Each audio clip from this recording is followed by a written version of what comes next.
through these. It shouldn't take very long. So the first question is, it would seem with the high retention we're experiencing in the Navy these days, advancement would continue to suffer.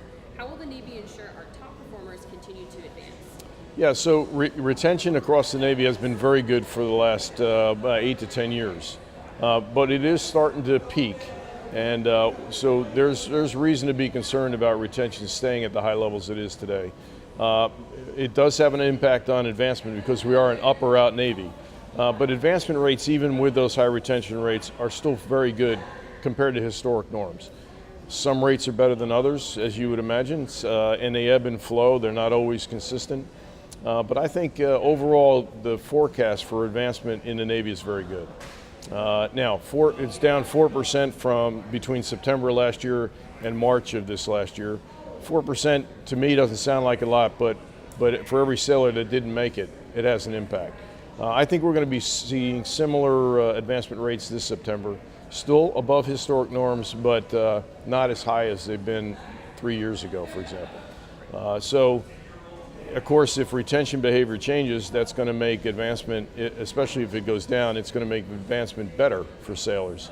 So it's a good news, bad news story for folks like me who want to keep every great sailor, and we also want to see great sailors advance. So it's a balance, and we try to do that. We try to adjust how we keep the best sailors through SRB mechanisms, through incentives to go to the right jobs, and also to be able to convert to rates that they have a better chance of advancing in. Excellent. Also, being at the front of all the policy and personnel in the Navy, you no doubt have some big plans yet to come. What exciting things are ahead for sailors and our Navy as a whole? Well, I think our biggest issue in the personnel world is how we communicate with sailors. So we're a very traditional organization that is used to talking to sailors in a very structured way through instructions, and I think we're starting to do things differently in terms of communicating ideas in the way we manage talent in the future. So the world is changing. It's changed since we started doing personnel distribution years ago, and we need to change with it. So we're looking at ways to approach sailors and get their goals and aspirations and allow them to stay in, especially in rates and in very specific technical areas where we need to keep that talent.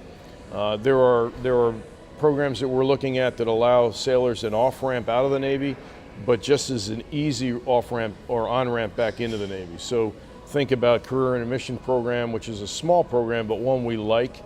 Allows a sailor to go out for 2 to 3 years and then come back in the Navy and start where they left off.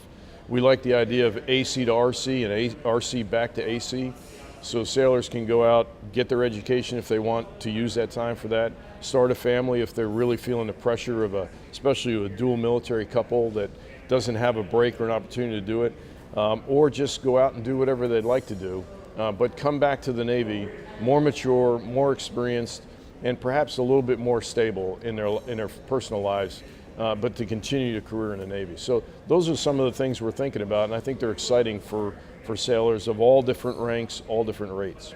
Excellent. That is exciting to hear. I mean, to put communication as a priority in the rate that I'm in, so I sure appreciate that, and I've looked into that career intermission program too, so I think that's a great idea that I think a lot of sailors will hopefully get on board. Yeah, we have got to be able to expand that program, though. Right now it's a pilot program, and we're limited in numbers by law. So we're working with Congress and the other services to try to expand it to, I would call it institutionalize the ability to have an off-ramp and an on-ramp in the Navy. Excellent. I'm excited to see where that goes. Yes. All right, to close, with low advancement cycle results and cutbacks being made in other branches, do you have any intentions for another round of ERBs? No, we're absolutely not doing any other ERBs. So the Navy, unlike the other services right now, is not on a downward slope. We're staying very level. We have about 324,000 active today, another 60,000 reserve. Those numbers are consistent across the budget years as far into the future as I can see. So we don't have a need, we don't have a requirement to do any involuntary separations in the Navy. CNO has been very strong on this, and naturally I am very strong on no ERBs required. And frankly, we didn't do a great job of it last time, and we learned a lot of hard lessons. And there's no plan to do it in the future. Excellent. Well, that's probably very good news for most sailors. I hope so. We'll probably be very excited to hear that. Good. So one more question that wasn't on the list, but not a trick question by any means. How are you liking Rota so far and being here? Have you been here before? Yeah, oh yeah, Rota's like going back in time for me. So my first deployment in the Navy was in Sigonella, Sicily. My next deployment was right here in Rota. And we split that deployment between Rota and Lodges. So I'm a VP sailor going way back. And Rota was the hot spot in the Cold War. Think back into the early 80s to mid 80s to late 80s before the Soviet Union collapsed. I'd like to think we were part of that by being stationed here in Rota, where we were tracking Russian Soviet submarines a lot in and out of the Mediterranean. Rota was the hub of that activity. So coming back here almost 30 years later is a bit of a flashback. And that's why when we were playing Bruce Springsteen on the radio a little while ago, that album came out about the same time I was in Rota. So it makes you feel young again. But the beauty of Rota, though, back then it was a fabulous place to be stationed or deployed because the population, the Spanish population, the Rota community took great care of us. And I see that and feel that again here by the interaction I've had with the local community and the base. So Rota is going to be a place where sailors want to come. It's already evident when you're talking to Ross sailors, well, like we did yesterday. We know Porter and Carney are going to be here next year. So Rota is a growth area for the Navy in a good way. So I think there's a lot of optimism here. Excellent. I agree. Good. Well, that's all I have, sir. Thank Okay, you so much. thanks. For You're your time. welcome.